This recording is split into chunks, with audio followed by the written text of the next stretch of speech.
तो हेलो दोस्तों, यहाँ पे हम आज पढ़ने वाले हैं कक्षा 10 क्लास के साइंस का क्लास। ठीक है, तो यहाँ पे दोस्तों आप लोग देखिएगा कि रासायनिक अभिक्रिया क्या होते हैं, उसके बारे में आज हम लोग डिस्कस करेंगे। ठीक है, तो जितने भी भाई बहन रेलवे ग्रुप डी हो या फिर एनटीपीसी हो या फिर सीएचएल हो या फिर एमटीएस हो या फिर किसी भी गवर्नमेंट एग्जाम की तैयारी कर रहे हो, तो वहाँ पे दोस्तों आप लोग का 10th लेवल का ही दोस्तों फॉर्म फिलअप होते हैं। ठीक है, तो ध्यान से देखिएगा दोस्तों, क्योंकि हर एक सवाल आप लोग के एग्जाम में भी आने वाला है। ठीक है, तो जितने भी भाई बहन 10th क्लास में हो या फिर रेलवे ग्रुप डी का तैयारी कर रहे हो, तो साइंस क्लास दोस्तों आप लोग के लिए बहुत ही महत्वपूर्ण होने वाला। ठीक है, तो देखिए दोस्तों, आज हम लोग यहाँ पे पढ़ने वाले हैं रासायनिक अभिक्रिया के बारे में। ठीक है, केमिकल रिएक्शन के बारे में। ठीक है, तो ध्यान से देखिए दोस्तों, यहाँ पे 50 एमसीक्यू महत्वपूर्ण सवाल लेके आए हैं हम साइंस वाला। ठीक है, तो यहाँ पे देखिए दोस्तों, सबसे पहला सवाल पे हम लोग को यहाँ पे क्या दे रखा है। सबसे पहला सवाल पे दोस्तों हम लोग को यहाँ पे दे रखा है संयोजन अभिक्रिया क्या होता है। ठीक है, तो यहाँ पे दोस्तों हम लोग पढ़ेंगे संयोजन अभिक्रिया में क्या होते हैं। तो यहाँ पे देखिए दोस्तों, संयोजन अभिक्रिया में क्या होते हैं। तो देखिए यहाँ पे संयोजन अभिक्रिया में जो दोस्तों होते हैं वो होते हैं हम लोग का दो या देखिए दोस्तों, यहाँ पे दो या अधिक पदार्थ मिलकर एक नया पदार्थ बनाते हैं, उससे हम लोग क्या बोलते हैं, संयोजन अभिक्रिया बोलते हैं। ठीक है, यानी कि दोस्तों ऑप्शन नंबर बी इसका सही जवाब हो जाएगा। ठीक है, तो दोस्तों 50 एमसीक्यू सवाल हम यहाँ पे लिखा है। तो हमारे क्लास में दोस्तों पूरे एंड तक आप लोग को बने हुए रहना है, और जितना सवाल दोस्तों आप लोग से बन पाएगा कमेंट बॉक्स में ज़रूर बता दीजिए। ठीक है, तो 10th क्लास के जितने भी छात्र यहाँ पे छात्राएँ हों, सभी से अनुरोध है कि चैनल को सब्सक्राइब कर लें, या फिर रेलवे ग्रुप डी का भी जितने भी भाई बहन हो, सारे भाई बहन से अनुरोध है कि चैनल को हमारे सब्सक्राइब जरूर कर लीजिएगा। ठीक है, तो अगला सवाल की ओर बढ़ेंगे दोस्तों, और अगला सवाल में देखेंगे कि क्या दे रखा है।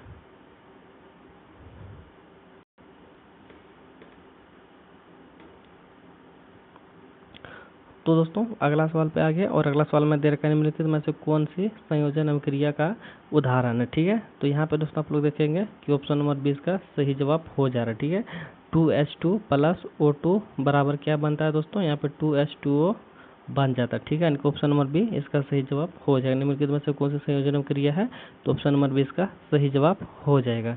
तो अगला सवाल की ओर दोस्तों आ गया, और यहाँ पे दे रखा है कैल्शियम ऑक्साइड CO को पानी में मिलाने पर कौन सा पदार्थ बनता है। ठीक है, यानी कि इसका सही जवाब दोस्तों क्या हो जाएगा, तो इसका सही जवाब दोस्तों हो जाएगा CaOH2। ठीक है, यानी कि इसका भी सही जवाब दोस्तों ऑप्शन नंबर बी हो जाएगा। कैल्शियम ऑक्साइड दोस्तों को पानी में मिलाने पर कौन सा पदार्थ बनता है, तो CaOH2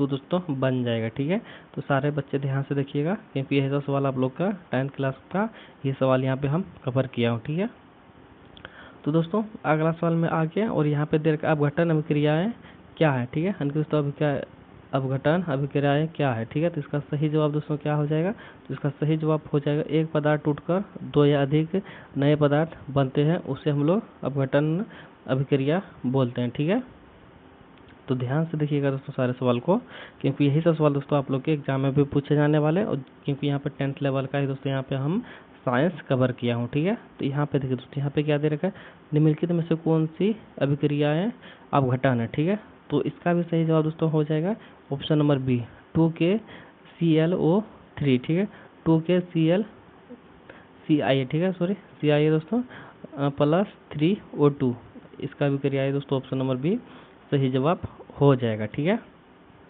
तो अगला सवाल पे दोस्तों आ गया, यहाँ पे दे रखा है विस्थापन अभिक्रिया को हम लोग क्या बोलते हैं। ठीक है, विस्थापन अभिक्रिया को क्या बोलते हैं, तो विस्थापन अभिक्रिया दोस्तों हम लोग का हो जाएगा ऑप्शन नंबर ए, जो कि सही जवाब हो जाएगा। एक तत्व किसी अन्य तत्व को उनके यौगिक से विस्थापन कर देता है, उसे हम लोग विस्थापन अभिक्रिया बोलते हैं। ठीक है, यानी कि ऑप्शन नंबर ए इसका सही जवाब हो जाएगा। तो यहाँ पे दोस्तों आ गया, यहाँ पे दरकन मिलकर में से कौन सी अभिक्रियाएं विस्थापन अभिक्रियाएं का उदाहरण है। ठीक है, तो यहाँ पे दोस्तों इसका भी सही जवाब ऑप्शन नंबर बी हो जाएगा। Fe प्लस CuSO4 बराबर इसका क्या हो जाएगा दोस्तों, यहाँ पे FeSO4 प्लस Cu इसका अभिक्रियाएं हो जाएगा। ठीक है, ऑप्शन नंबर बी इसका सही जवाब हो जाएगा। तो अगला सवाल पे दोस्तों यहाँ पे दे रखा है द्विविस्थापन क्या बोलते थे। यहाँ पे दोस्तों दे रखा था सिर्फ हम लोग का विस्थापन। ठीक है, यहाँ पे विस्थापन दे रखा था, यहाँ पे हम लोग का दे रखा है द्विविस्थापन को क्या बोलते हैं। तो द्विविस्थापन को दोस्तों क्या बोलते थे, यहाँ पे द्विविस्थापन में दे रखा है दो तत्व आपस में बदलते हैं। ठीक है, दो तत्व आपस में बदलते हैं उसे हम लोग बोलते हैं, दो तत्व आपस में बदलते हैं उसे हम लोग बोलते हैं द्विविस्थापन बोलते हैं। ठीक है, तो अगला सवाल पे दोस्तों दे रखा है कि यहाँ पे जब बेरियम क्लोराइड BaCl2 को सोडियम सल्फेट के साथ मिलाया जाता है तो कौन सा अपक्षेप बनता है? ठीक है, कौन सा अपक्षेप बनता है दोस्तों? तो इसका सही जवाब हो जाएगा ऑप्शन नंबर बी, BaSO4। ठीक है, BaSO4 इसका सही जवाब हो जाएगा। तो अगला सवाल में दोस्तों क्या दे रखा है? ऑक्सीकरण अपचयन। ऑक्सीकरण अपचयन को क्या बोलते हैं? ठीक है, ऑक्सीकरण में दोस्तों क्या होता है? ठीक है, ऑक्सीकरण में दोस्तों क्या होता है? सवाल में हम लोग का दे रखा। तो ऑक्सीकरण में दोस्तों होते हैं इलेक्ट्रॉनों की हानि होता है। ठीक है, इलेक्ट्रॉनों की प्राप्ति, ऑप्शन नंबर ए हो जाएगा दोस्तों, इलेक्ट्रॉनों की हानि, यानी कि ऑप्शन नंबर ए ऑक्सीकरण में दोस्तों, ऑक्सीकरण अपचयन को हम लोग क्या बोलते हैं? इलेक्ट्रॉनों की हानि। ठीक है, इसका सही जवाब ऑप्शन नंबर ए हो जाएगा। यहाँ पे दोस्तों दे रखा है ऑक्सीकरण अपचयन में क्या होते हैं? ठीक है, ऑक्सीकरण अपचयन में दोस्तों क्या होते हैं? तो इसका सही जवाब दोस्तों हो जाएगा ऑप्शन नंबर सी। ठीक है, ऑक्सीकरण और अपचयन एक साथ होते हैं। ठीक है, ऑक्सीकरण और अपचयन एक साथ होते हैं, ऑप्शन नंबर सी इसका सही जवाब हो जाएगा। तो यहाँ पे दोस्तों सवाल में दे रखा है अम्लीय वर्षा किस गैस के कारण होती है? ठीक है, अम्लीय वर्षा जो होती है दोस्तों वो किस कारण होती है? तो इसका सही जवाब हो जाएगा ऑप्शन नंबर सी, SO2 और NO2 के द्वारा होता है। ठीक है, यानी कि ऑप्शन नंबर सी इसका सही जवाब हो जाएगा। ठीक है, तो दोस्तों यहाँ पे हम 50 MCQ सवाल लेने वाले हैं, लेके आए भी हैं, जो कि 10th लेवल का होने वाला दोस्तों साइंस का। तो जितने भी भाई बहन 10th क्लास में पढ़ाई कर रहे हैं और छात्र भी पढ़ाई कर रहे हैं और जितने भी भाई बहन रेलवे ग्रुप डी का तैयारी कर रहे हैं, सभी से अनुरोध है कि चैनल को सब्सक्राइब जरूर कर लीजिएगा, क्योंकि 10th लेवल का जितने भी फॉर्म फिलअप होते हैं यहीं से सवाल दोस्तों वहाँ पे सवाल पूछे जाते हैं। ठीक है, तो यहाँ पे दोस्तों क्या दे रखा है? जंगल लगाने की प्रक्रिया को रोकने के लिए क्या किया जाता है? ठीक है, जंग लगने की प्रक्रिया को रोकने के लिए क्या किया जाता है? तो इसका सही जवाब दोस्तों क्या हो जाएगा? इसका सही जवाब हो जाएगा लोहे पर ग्रीस या पेंट लगाना। अगर लोहे पर दोस्तों ग्रीस या पेंट लगा देंगे हम लोग तो क्या होगा? जंग लगने की प्रक्रिया रुक जाएगा। ठीक है, ऑप्शन नंबर बी इसका सही जवाब हो जाएगा। तो अगला सवाल की ओर बढ़ते हैं। तो यहाँ पे दे रखा दोस्तों धातुओं की क्रियाशीलता श्रृंखला के बारे में यहाँ पे हम लोग पढ़ेंगे। ठीक है, यहाँ पे क्या दे रखा दोस्तों? यहाँ पे दे रखा धातुओं की क्रियाशीलता श्रृंखला में सबसे अधिक क्रियाशील धातु कौन सी है? तो सबसे क्रियाशील धातु दोस्तों कौन सा हो जाएगा? सबसे मजबूत तो यहाँ पे है पोटेशियम के। ठीक है, तो ऑप्शन नंबर सी इसका सही जवाब हो जाएगा। पोटेशियम के जो है दोस्तों धातुओं की क्रियाशीलता श्रृंखला में सबसे अधिक क्रियाशीलता धातु है। ठीक है, जो अगला सवाल की ओर बढ़ेंगे तो यहाँ पे दे रखा है व्याख्या में दोस्तों हम लोग पढ़ेंगे निम्नलिखित में से कौन सी धातु क्रियाशीलता श्रृंखला में हाइड्रोजन से ऊपर स्थित नहीं है? तो यहाँ पे दोस्तों क्या दे रखा है कि कौन सा धातु जो है दोस्तों क्रियाशीलता श्रृंखला में हाइड्रोजन से ऊपर स्थित नहीं है? तो इसका सही जवाब दोस्तों क्या हो जाएगा? तो इसका सही जवाब हो जाएगा option number C, option number C दोस्तों, यानी कि तांबा। ठीक है, तांबा दोस्तों हो जाएगा इसका सही जवाब। इसके बारे में यहाँ पे पढ़ेंगे दोस्तों। यहाँ पे क्या दे रखा है? क्रियाशीलता श्रृंखला में तांबा Cu हाइड्रोजन से नीचे होता है, इसलिए यह अम्लों से हाइड्रोजन गैस मुक्त नहीं कर सकता है। ठीक है, ऑप्शन नंबर सी इसका सही जवाब हो जा रहा है। तो यहाँ पे दोस्तों दे रखा है संक्षारण को रोकने के लिए कौन सी प्रक्रिया अपनाई जाती है? ठीक है, संक्षारण को रोकने के लिए कौन सी प्रक्रिया अपनाई जाती है? तो इसका सही जवाब दोस्तों हो जाएगा, इसका सही जवाब हो जाएगा ऑप्शन नंबर बी, गैल्वेनाइजेशन। ठीक है, गैल्वेनाइजेशन दोस्तों इसका सही जवाब हो जाएगा। तो यहाँ पे इसके बारे में भी दोस्तों दे रखा है, उसके बारे में यहाँ पे पढ़ेंगे। तो यहाँ पे दे रखा है गैल्वेनाइजेशन में लोहे पर जंग की परत चढ़ाई जाती है जिससे जंग लगने से बचाव होता है। ठीक है, तो यहाँ पे दोस्तों सवाल में दे रखा है जंग का मुख्य घटक कौन सा है? ठीक है, जंग का मुख्य घटक कौन सा है दोस्तों? यानी कि उसका सही जवाब हो जाता है ऑप्शन नंबर ए। ठीक है, ऑप्शन नंबर ए दोस्तों इसका सही जवाब हो जाएगा Fe2 दोस्तों O3.XH2O इसका सही जवाब हो जाएगा। तो अगला सवाल पे दोस्तों दे रखा है विद्युत अपघटन इलेक्ट्रोकेमिकल का उपयोग किसके लिए किया जाता है? ठीक है, विद्युत अपघटन का उपयोग किसके लिए किया जाता है? तो इसका सही जवाब हो जाएगा दोस्तों ऑप्शन नंबर ये धातुओं के निष्कर्ष में, ठीक है। ऑप्शन नंबर ए इसका सही जवाब हो जाएगा दोस्तों।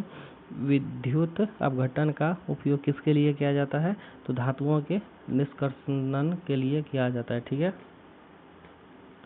तो इसका व्याख्या दोस्तों दे रखा, विद्युत अपघटन का उपयोग धातुओं के निष्कर्षण के लिए किया जाता है, जैसे तांबे की शुद्धिकरण के लिए, ठीक है। तो अगला सवाल में दोस्तों दे रखा, जल के विद्युत अपघटन में कौन कौन सी गैस उत्पन्न होती है, ठीक है। जल के विद्युत अपघटन में कौन सी गैस उत्पन्न होती है? तो इसका सही जवाब दोस्तों कौन सा हो जाएगा? हाइड्रोजन और ऑक्सीजन। हाइड्रोजन और ऑक्सीजन जो है दोस्तों वो विद्युत अपघटन, जल के विद्युत अपघटन के लिए चुने जाते हैं। इनको ऑप्शन नंबर ए इसका सही जवाब हो जाएगा, ठीक है। तो इसका व्याख्या है दोस्तों दे रखा, तो यहाँ पे संपूर्ण रूप से पढ़ेंगे तो यहाँ पे दे रखा, जल के विद्युत अपघटन में हाइड्रोजन H2 और ऑक्सीजन O2 गैस उत्पन्न होती है, ठीक है। तो यहाँ पे देखिए दोस्तों, यहाँ पे रासायनिक अभिक्रियाएं और दौरान दैनिक जीवन के बारे में भी पढ़ेंगे, ठीक है। रासायनिक अभिक्रियाएं और दैनिक जीवन के बारे में पढ़ेंगे। तो यहाँ पे दे रखा अम्लीय वर्षा। तो अम्लीय वर्षा दोस्तों का मुख्य कारण और कौन सा गैस है, ठीक है। अम्लीय वर्षा जो होते हैं दोस्तों इसका मुख्य कारण कौन सा गैस है? तो यहाँ पे ऑप्शन नंबर 20 का सही जवाब हो जाएगा SO2 और NO2, ठीक है। सल्फर डाइऑक्साइड और नाइट्रोजन डाइऑक्साइड पानी के साथ मिलकर सल्फ्यूरिक और नाइट्रिक एसिड बनाते हैं, जिससे अम्लीय वर्षा होती है, ठीक है। केस में दे रखा दोस्तों, श्वसन किस प्रकार की अभिक्रियाएं होती है? तो यहाँ पे श्वसन अभिक्रियाएं किस प्रकार की अभिक्रियाएं होती है? तो ऊष्माक्षेपी अभिक्रियाएं होती है, ठीक है। यानी कि दोस्तों ऑप्शन नंबर ए इसका सही जवाब हो जाएगा। श्वसन किस प्रकार की अभिक्रियाएं हैं दोस्तों? तो ऑप्शन नंबर ए इसका सही जवाब हो जाएगा, ठीक है। तो अगला सवाल हमें दे रखा दोस्तों, उससे पहले व्याख्याएं को पढ़ लेते हैं। यहाँ पे देखिए, श्वसन में ग्लूकोज ऑक्सीजन की उपस्थिति में टूटता है और ऊर्जा उत्पन्न करता है, जिससे यह ऊष्माक्षेपी अभिक्रियाएं होती है, ठीक है। अब यहाँ पे दोस्तों 22वां पे दे रखा है, प्रकाश संश्लेषण में मुख्य रूप से कौन सी गैस अवशोषित होती है, ठीक है। प्रकाश संश्लेषण में दोस्तों में मुख्य रूप से कौन सी गैस अवशोषित होती है? तो इसका सही जवाब हो जाएगा दोस्तों option number B. Option number B carbon hydroxide दोस्तों जो है प्रकाश संश्लेषण के मुख्य कारण की गैस होती है, ठीक है। यानी कि ऑप्शन नंबर बी इसका सही जवाब हो जाएगा, ठीक है। तो जितने भी भाई बहन अभी तक हमारे चैनल को सब्सक्राइब नहीं किए हैं, सभी भाई बहन चैनल को सब्सक्राइब जरूर कर ले, चाहे वो 10th क्लास की पढ़ाई कर रहे हो या फिर वो रेलवे ग्रुप डी या फिर SSC या फिर किसी भी गवर्नमेंट एग्जाम की तैयारी करो, ठीक है। तो यही से सवाल दोस्तों आप लोग के एग्जाम में भी पूछे जाते हैं और यही सब सवाल दोस्तों आप लोग के 10th एग्जाम में भी आने वाले हैं, क्योंकि 10th क्लास का ही दोस्तों साइंस का यहाँ पे हम कवर किया हूँ, ठीक है। तो यहाँ पे देखिए, प्रकाश संश्लेषण में पौधे कार्बन डाइऑक्साइड CO2 को अवशोषित करते हैं और सूर्य के प्रकाश की सहायता से इसे ग्लूकोज और ऑक्सीजन में परिवर्तित करते हैं, ठीक है। यानी कि तो इसका व्याख्या है दोस्तों यहाँ पे दे रखा, किसका व्याख्या दे रखा? प्रकाश संश्लेषण में मुख्य रूप से कौन सी गैस अवशोषित होती है? तो इसका व्याख्या है दोस्तों यहाँ पे दे रखा संपूर्ण रूप से, ठीक है। प्रकाश संश्लेषण में दोस्तों पौधे कार्बन डाइऑक्साइड को अवशोषित करते हैं और सूर्य के प्रकाश की सहायता से इसे ग्लूकोज और ऑक्सीजन में परिवर्तन करते हैं, ठीक है, परिवर्तित करते हैं। तो रासायनिक समीकरण में दोस्तों क्या दे रखा? रासायनिक समीकरण संतुलित करने की आवश्यकता क्यों होती है, ठीक है। रासायनिक समीकरण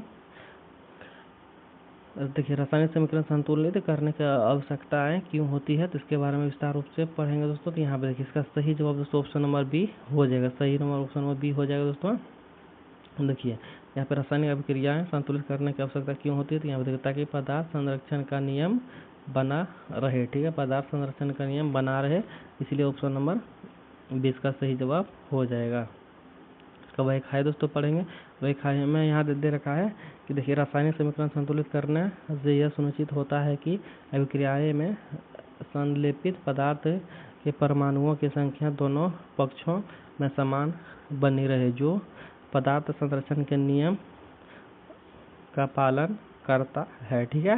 यानी ऑप्शन नंबर 20 का सही जवाब हो जा रहा था। तो अगला सवाल पे दोस्तों आगे, और यहाँ पे क्या दे रखा? संतुलित समीकरण में क्या बदल जाता है, ठीक है। संतुलित समीकरण में दोस्तों क्या बदल जाता है, तो इसका सही जवाब दोस्तों क्या हो जाएगा। देखिए संतुलित समीकरण में दोस्तों क्या बदल जाता है, तो यहाँ पे दोस्तों इसका सही जवाब हो जाएगा ऑप्शन नंबर बी, गुणांक। गुणांक जो है दोस्तों संतुलित समीकरण में बदल जाता है। क्यों बदल जाता है, तो यहाँ पे देखिए इसका वाई खाए में दे रखा है दोस्तों, समीकरण संतुलित करने के लिए केवल गुणांक बदल जाते हैं ताकि परमाणुओं की संख्या दोनों पक्षों में समान रहे, ठीक है। इसके बारे में दोस्तों आप लोग समझ गए। यहाँ पे देखिए दे रखा है, यहाँ पे दे रखा रासायनिक समीकरण में गैस के उत्पादन को दर्शाने के लिए कौन सा संकेत प्रयोग किया जाता है, ठीक है। रासायनिक समीकरण में दोस्तों गैस के उत्पादन को दर्शाने के लिए कौन सा संकेत किया जाता है, तो इसका सही जवाब दोस्तों हो जाएगा ऑप्शन नंबर सी, जी। ऑप्शन नंबर सी में दोस्तों दे रखा है जी, ठीक है। अब उसके बारे में दोस्तों यहाँ पे विस्तार रूप से पढ़ेंगे, तो यहाँ पे दे रखा है गैस उत्पत्ति होने पर रासायनिक समीकरण जी का प्रयोग किया जाता है, जैसे H2GO2G, ठीक है। यहाँ पे देखिए ऊष्माक्षेपी और ऊष्माशोषी अभिक्रियाएं के बारे में यहाँ पे हम लोग पढ़ेंगे, ठीक है। तो यहाँ पे देखिए ऊष्माक्षेपी और ऊष्माशोषी अभिक्रियाएं के बारे में यहाँ पे पढ़ेंगे, तो यहाँ पे दे रखा है दोस्तों निम्नलिखित में से कौन सी ऊष्माक्षेपी अभिक्रियाएं है, ठीक है। देखिए निम्नलिखित में से कौन सी ऊष्माक्षेपी अभिक्रियाएं हैं, तो इसका सही जवाब दोस्तों हो जाएगा option number B. Option number B जो है दोस्तों हो जाएगा, जो कि यहाँ पर देखा कैल्शियम ऑक्साइड और जल की अभिक्रियाएं, ठीक है। उसको हम लोग क्या बोलते हैं, ऊष्माक्षेपी अभिक्रियाएं बोलते हैं, ठीक है। कैल्शियम ऑक्साइड और जल की अभिक्रियाएं को दोस्तों हम लोग क्या बोलते हैं, ऊष्माक्षेपी अभिक्रियाएं बोलते हैं, ठीक है। ऑप्शन नंबर बी इसका सही जवाब हो जाएगा। अब यहाँ पे दे रखा है दोस्तों इसके बारे में विस्तार रूप से, तो यहाँ पे क्या दे रखा है, ऊष्माक्षेपी अभिक्रियाएं में ऊर्जा गर्मी नहीं निकलती जब कैल्शियम ऑक्साइड CO जल से अभिक्रियाएं करती है तो गर्मी उत्पत्ति होती है, ठीक है। तो यहाँ पे दोस्तों दे रखा निम्नलिखित में से कौन सी अभिक्रियाएं ऊष्माशोषी है, ठीक है। ऊष्माशोषी के बारे में यहाँ पे पढ़ेंगे, निम्नलिखित में से कौन सी अभिक्रियाएं ऊष्माशोषी है, तो इसके बारे में यहाँ पे पढ़ेंगे। तो इसका सही जवाब दोस्तों क्या हो जाएगा, जल। ऑप्शन नंबर ए, जल की वाष्पीकरण को दोस्तों हम लोग क्या बोलते हैं, ऊष्माशोषी, ठीक है। ऊष्माशोषी को हम लोग क्या बोलते हैं, जल की। देखिए यहाँ पे दोस्तों देखिए जल का वाष्पीकरण को हम लोग क्या बोलते हैं दोस्तों, ऊष्माशोषी, ठीक है। ऊष्माशोषी किस में लागू होता है दोस्तों, जल की वाष्पीकरण में, ठीक है। याद रखिएगा, बहुत ही इंपॉर्टेंट सवाल है। तो यहाँ पे क्या देखा, ऊष्माशोषी क्रियाएं में जल ऊर्जा अवशोषित होती है, जल के वाष्पीकरण में पानी का गैस में बदलने के लिए ऊष्माशोषी लड़ना पड़ता है, ठीक है, ऊष्मा लेनी पड़ती है। अब यहाँ पे देखिए दोस्तों, यहाँ पे क्या है, अम्लीय वर्षा से सबसे अधिक प्रभावित कौन सा समरक है, ठीक है। अम्लीय वर्षा में देखिए, अम्लीय वर्षा में जो है दोस्तों सबसे अधिक प्रभावित कौन सा स्मारक है, तो कौन सा स्मारक है दोस्तों, ताजमहल। ऑप्शन नंबर डी, अम्लीय वर्षा में दोस्तों सबसे अधिक प्रभावित कौन सा इमारत हो जाएगा दोस्तों, तो ताजमहल। अगर कभी भी दोस्तों अम्लीय वर्षा होगी तो इसमें सबसे ज़्यादा प्रभावित ताजमहल ही होगा, ठीक है। क्यों होगा दोस्तों, यहाँ पे इसका व्याख्याएं पढ़िए, तो व्याख्या में दे रखा है अम्लीय वर्षा में सल्फ्यूरिक और नाइट्रिक अम्ल होते हैं तो ताजमहल के संगमरमर को नुकसान पहुँचाते हैं, ठीक है।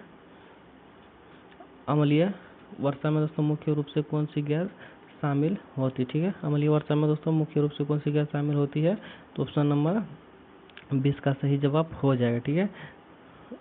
SO2 और NO2, ठीक है।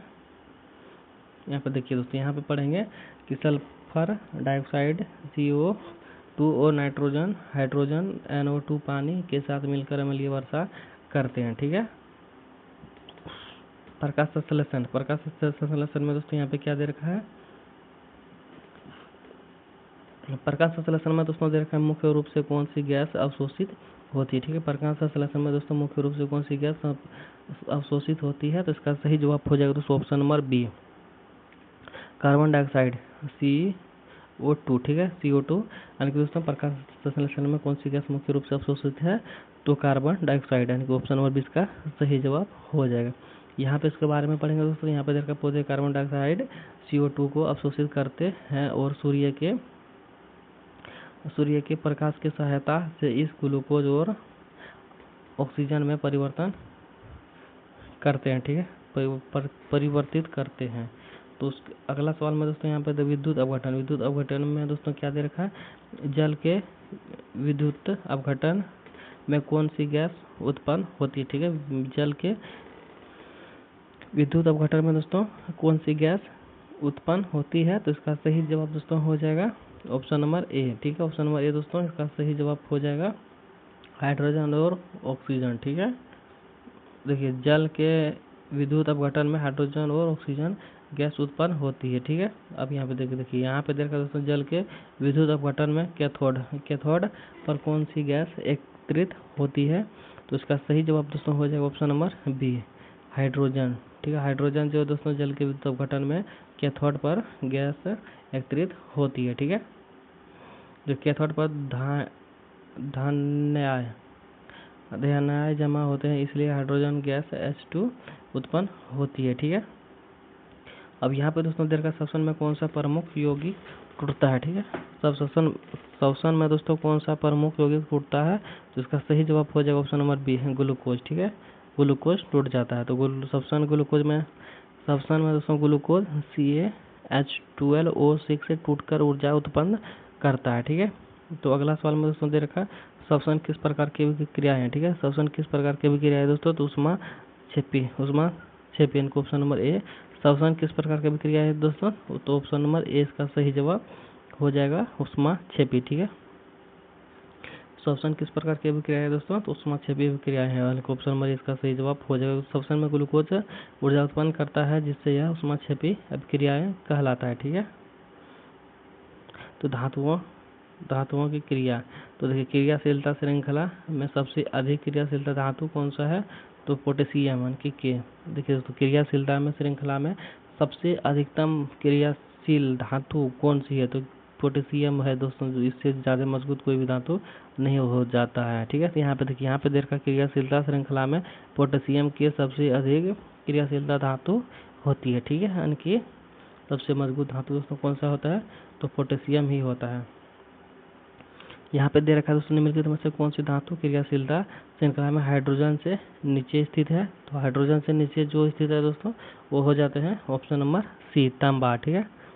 ऑप्शन नंबर सी दोस्तों, सॉरी ऑप्शन नंबर डी दे रखा है तांबा, ठीक है। जिसके बारे में विस्तार रूप से पढ़िएगा, तो यहाँ पे दे रखा है तांबा Cu हाइड्रोजन से कम क्रियाशीलता होता है, इसलिए यह अम्लों से हाइड्रोजन गैस मुक्त नहीं करता है, ठीक है। रासायनिक अभिक्रिया के उदाहरण में दे रखा दोस्तों निम्नलिखित में से कौन सी अभिक्रियाएं विस्थापन अभिक्रिया है, निम्नलिखित में से कौन सी अभिक्रियाएं विस्थापन अभिक्रिया है दोस्तों, यहाँ पे हो जाएगा ऑप्शन नंबर ए, ठीक है। ऑप्शन नंबर ए है, यहाँ पे आप लोग विस्तार रूप से पढ़ लीजिएगा। Zn प्लस CuSO4 से क्या बनता है दोस्तों, ZnSO4 प्लस Cu बन जाता है, ठीक है।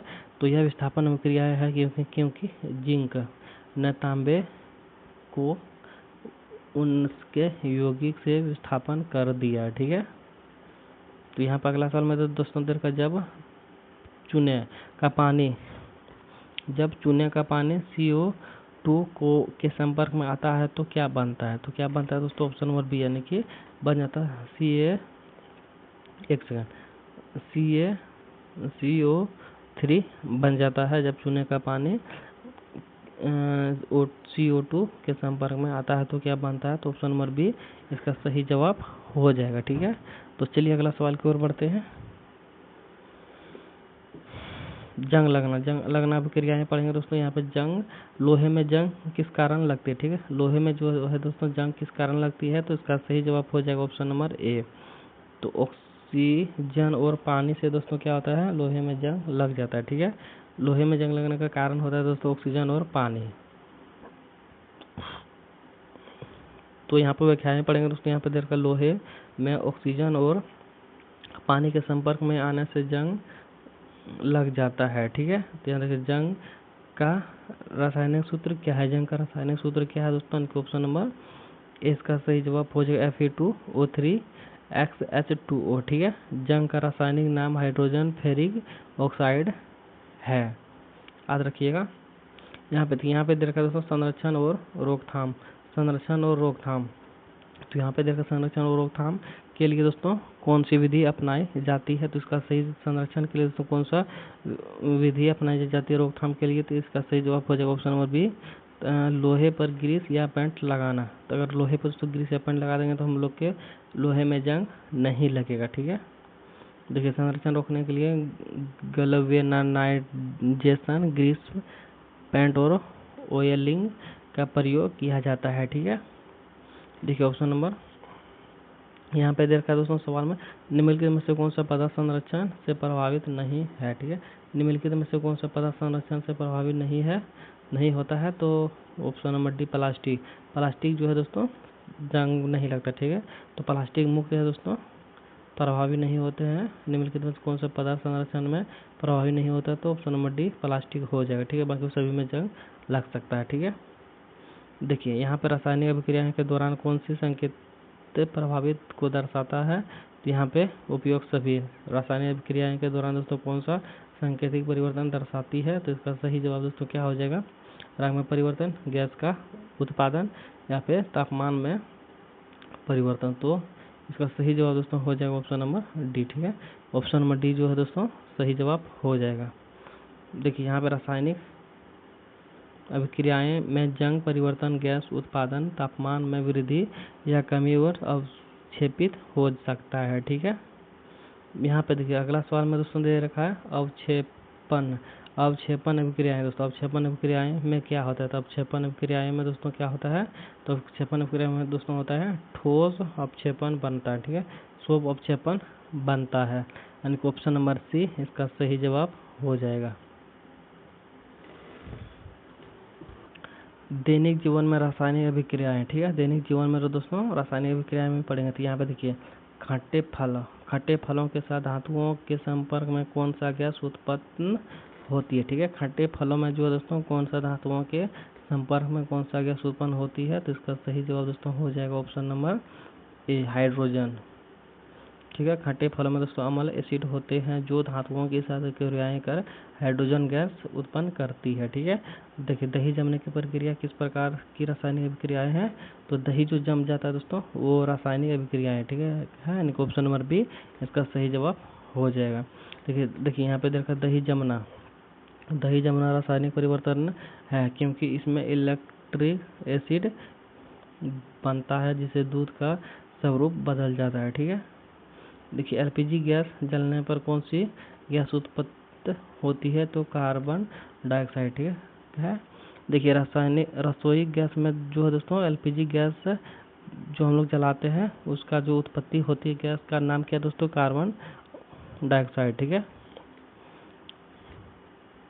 देखिए यहाँ पे दे रखा है दोस्तों एलपीजी के जलने पर CO2 और H2O बनते हैं जिससे यह अवक्षेपित अभिक्रियाएं उत्पन्न होती है। ठीक है, अब यहाँ पे देखिए दोस्तों यहाँ पे दे रखा है ऊष्माक्षेपी और ऊष्माशोषी अभिक्रियाएं। तो यहाँ पे देखिए दोस्तों यहाँ पे दे रखा है निम्नलिखित में से कौन सी ऊष्माक्षेपी अभिक्रियाएं हैं? तो ऊष्माक्षेपी अभिक्रिया दोस्तों कौन सा है? देखिए ऑप्शन नंबर बी है। ऑप्शन नंबर बी जो है दोस्तों ऊष्माक्षेपी अभिक्रियाएं हैं।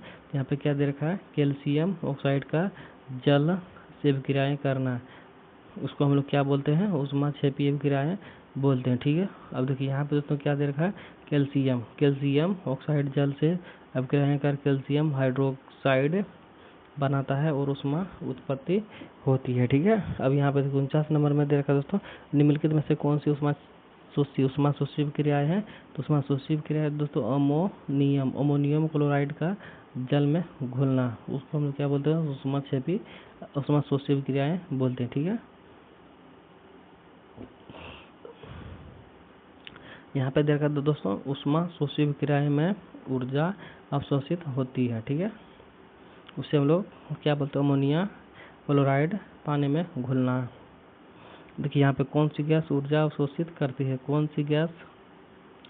सी क्रिया ऊर्जा अवशोषित करती है? देखिए कौन सी क्रिया ऊर्जा अवशोषित करती है? तो इसका सही जवाब हो जाएगा दोस्तों ऑप्शन नंबर डी, खाना पकाना में दोस्तों ऊर्जा अवशोषित करती है। ठीक है, तो ऑप्शन नंबर डी इसका सही जवाब हो जाएगा।